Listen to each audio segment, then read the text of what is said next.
আসসালামু আলাইকুম। সংবাদে আপনাদের সবাইকে স্বাগতম জানাচ্ছি আমি নুসরাত। শুরুতেই সংবাদ শিরোনাম।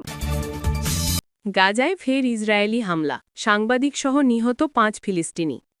যে কোনো সময় ভেনেজুয়েলায় হামলা চালাবে যুক্তরাষ্ট্র। দক্ষিণ সুদানে সেনাবাহিনীর বিমান হামলায় নিহত ৪০।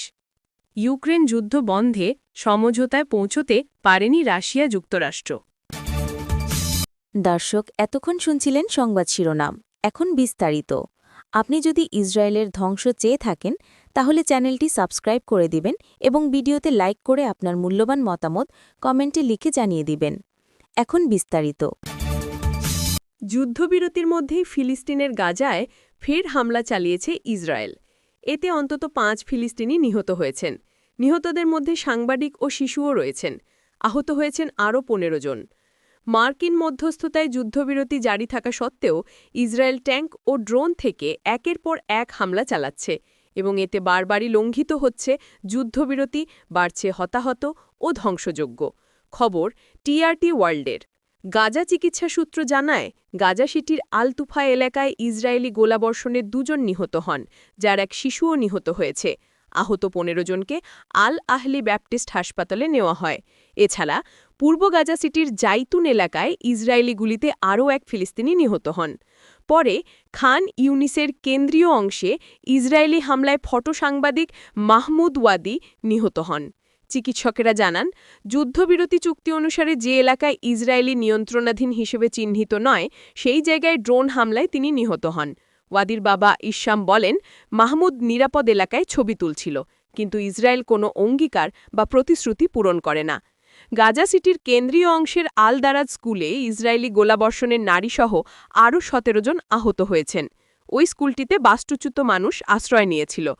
গাজা সিভিল ডিফেন্স বলছে, আল তুফা এলাকায় আরও ৫ জন আহত হয়েছেন এবং ইউনাইটেড নেশনস ওশার সহায়তায় উদ্ধারকর্মীরা আটকে পড়া বহু মানুষকে সরিয়ে নিয়েছে। বিশ্বের সবচেয়ে বড় তেল সমৃদ্ধ দেশ ভেনেজুয়েলায় যে কোনো সময় হামলা চালাবে যুক্তরাষ্ট্র। দেশটির প্রেসিডেন্ট ডোনাল্ড ট্রাম্প স্থানীয় সময় মঙ্গলবার ২ ডিসেম্বর মন্ত্রিসভার বৈঠকে এ তথ্য জানান। ভেনেজুয়েলার ভেতর থাকা মাদক সাম্রাজ্যের অবকাঠামো এ হামলার লক্ষ্যবস্তু হবে বলে মন্তব্য করেন ট্রাম্প। তার দাবি, ভেনেজুয়েলার মাদক কারবারিরা বিপুল ফেন্টানিল উৎপাদন করে যুক্তরাষ্ট্রে পাঠায়, যেগুলো সেবন করে প্রতি বছর হাজার হাজার মার্কিনীর মৃত্যু হচ্ছে। তিনি বলেছেন, শুধুমাত্র গত বছরই এ মাদকের কারণে যুক্তরাষ্ট্রে ২ লাখ মানুষের মৃত্যু হয়েছে।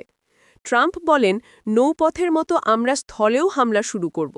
আপনারা জানেন, স্থলে হামলা নৌপথের হামলার চেয়ে সহজ, অনেক সহজ। আমরা জানি মাদক চোরাচালানের জন্য তারা কোন পথ ব্যবহার করে। আমরা তাদের সম্পর্কে সব জানি। তারা কোথায় থাকে সব জানি। খারাপ লোকেরা কোথায় থাকে আমরা জানি। সেখানে খুব শিগগিরই আমরা হামলা চালানো শুরু করব। সম্প্রতি ভেনেজুয়েলার ওপর চড়াও হয়েছেন মার্কিন প্রেসিডেন্ট ডোনাল্ড ট্রাম্প। ক্যারিবীয় সাগরে মার্কিন নৌবাহিনীর ব্যাপক সমাবেশ ঘটিয়েছেন তিনি। গত সেপ্টেম্বরের পর ভেনেজুয়েলা থেকে মাদক পাচারের সঙ্গে জড়িত সন্দেহে অনেক নৌযানে হামলা চালিয়েছে তারা। ভেনেজুয়েলার আকাশসীমা এড়ানোর জন্য সতর্কবার্তাও দিয়েছেন ট্রাম্প। দক্ষিণ সুদানের দক্ষিণ কোর্দোফান অঞ্চলে ভয়াবহ বিমান হামলায় অন্তত ৪০ জন নিহত হয়েছেন। শনিবার ৩০ নভেম্বর কমো গ্রামে এই হামলার ঘটনা ঘটে। স্থানীয় বাসিন্দাদের বরাতে এই তথ্য জানিয়েছে বার্তা সংস্থা এএফপি। নিহতদের দাফন কাজে অংশ নেওয়া ২ ব্যক্তি সোমবার বিষয়টি নিশ্চিত করেন। মানবাধিকার সংগঠন এমার্জেন্সি লয়ার্স জানিয়েছে, সেনাবাহিনী পরিচালিত বিমান হামলা সরাসরি গ্রামটির একটি নার্সিং স্কুলে আঘাত হানে। হামলায় ডজনখানেক শিক্ষার্থীসহ বহু বেসামরিক নাগরিক নিহত হন। হেইবান গ্রামের বাসিন্দা কাফি কালু বলেন, বিমান হামলার খবর পেয়ে সেখানে যাই। গিয়ে দেখি নার্সিং স্কুলে আগুন জ্বলছে। সবাই আগুন নেভানোর চেষ্টা করছে এবং লাশ দাফন করছে। প্রায় ৪০ জনকে কবর দিতে হয়েছে। আরেক বাসিন্দা টিহি ইসা জানান, আমরা ৪০টিরও বেশি কবর খুঁড়েছি। ঘটনা ছিল খুবই মর্মান্তিক। ইউক্রেন যুদ্ধ বন্ধের কোনো সমঝোতায় পৌঁছাতে পারেনি রাশিয়া যুক্তরাষ্ট্র। মঙ্গলবার রাশিয়ার প্রেসিডেন্ট ভ্লাদিমির পুতিন, মার্কিন বিশেষ দূত স্টিভ উইটকফ এবং মার্কিন প্রেসিডেন্ট ডোনাল্ড ট্রাম্পের জামাতা জ্যারেড কুশনারের বৈঠক শেষে একথা জানান বৈঠকে উপস্থিত ক্রেমলিনের শীর্ষ উপদেষ্টা ইউরি উশাকভ। বার্তা সংস্থা রয়টার্স এক প্রতিবেদনে এসব তথ্য জানিয়েছে।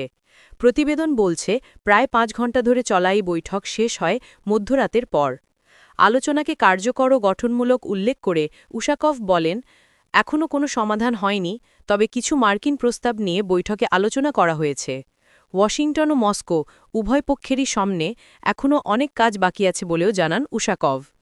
এদিকে বৈঠকের আগে মস্কোর এক বিনিয়োগ ফোরামে পুতিন বলেন, ইউরোপের দেশগুলো ইউক্রেন যুদ্ধ থামানোর যে কোনো শান্তি প্রচেষ্টা থেকে নিজেদের সরিয়ে নিয়েছে, এমনকি যুক্তরাষ্ট্রকেও বাধা দিচ্ছে। ইউরোপ যদি যুদ্ধ চায় তবে তাদের সঙ্গে যুদ্ধ করতে রাশিয়া প্রস্তুত বলে সতর্ক করেছেন এই রুশ প্রেসিডেন্ট। আপনি যদি আমাদের চ্যানেলে নতুন হয়ে থাকেন তাহলে চ্যানেলটি সাবস্ক্রাইব করে দিন।